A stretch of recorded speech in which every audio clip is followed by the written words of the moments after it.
আসসালামু আলাইকুম দুবাই প্রবাসী ভাই ও বন্ধুরা, কেমন আছেন সবাই? তো দুবাইতে বর্তমানে তো গতকাল থেকে প্রচুর বৃষ্টি হওয়াতে দুবাইয়ের অবস্থা খুবই খারাপ।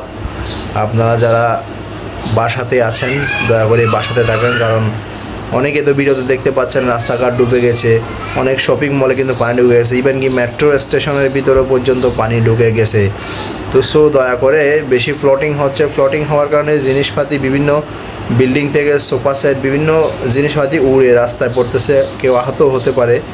তো দয়া করে কেউ বের হবেন না, নিরাপদে থাকুন, বাসার ভিতরে থাকুন। আর যাদের অবশ্যই অনেকে ডিউটি থাকতে পারে, ওদের ডিউটিতে যেতে হবে অবশ্যই, কিন্তু আশা করি বিভিন্ন কোম্পানি তাদের অফিস বন্ধ রাখছে পানির কারণে। কারণ রাস্তা যেহেতু পানিতে ভরে আছে, যাতায়াত একদম অসম্ভব হয়ে পড়েছে, যাতায়াত যাওয়া আসা একদম অসম্ভব হয়ে পড়ছে। দয়া করে যেসব কোম্পানি বা ডিউটি করাচ্ছে এখনও ওয়ার্ক বা লেবারদেরকে, তাদের উদ্দেশ্যে অলরেডি ইউএই গভর্নমেন্ট অ্যানাউন্স করেছে যে তাদেরকে যেন কোনো হার্ড ওয়ার্কিং না দেওয়া হয়, দিলেও যেন হালকা পাতলা কাজের ভিতর দেওয়া হয়। আর যদি পারেন একেবারেই কাজ বন্ধ রাখার জন্য নির্দেশ দেওয়া হয়েছে ইউএই গভর্নমেন্ট। দয়া করে যাদের কোনো কাজ নাই বা কোনো প্রয়োজন নাই বাইরে যাওয়ার, তারা দয়া করে বের হবেন না, কারণ দুবাইয়ের বর্তমান পরিস্থিতি খুব খারাপ। রাস্তাঘাটে পানি আপনারা দেখতে পাচ্ছেন, গাড়ি ডুবে গেছে, যাতায়াতের একদম নাজেহাল অবস্থা।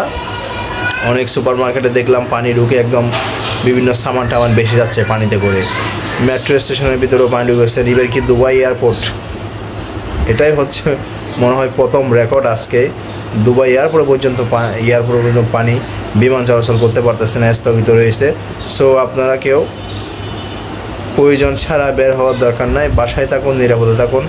এখন যদি আপনি বের হন তাহলে কোনো একটা বিপদ হতেই পারে, কারণ বাতাসের তীব্রতা এতই বেশি আর পানির ফ্লোটিং এতই যে হচ্ছে, বিভিন্ন গাড়ি খাদে নিচে পড়ে যাচ্ছে পানির স্রোতের কারণে। এতই বেশি জোরে শক্তিশালী স্রোতটা যাচ্ছে, যে কারণে বিভিন্ন গাড়ি নিচে পড়ে যাচ্ছেন।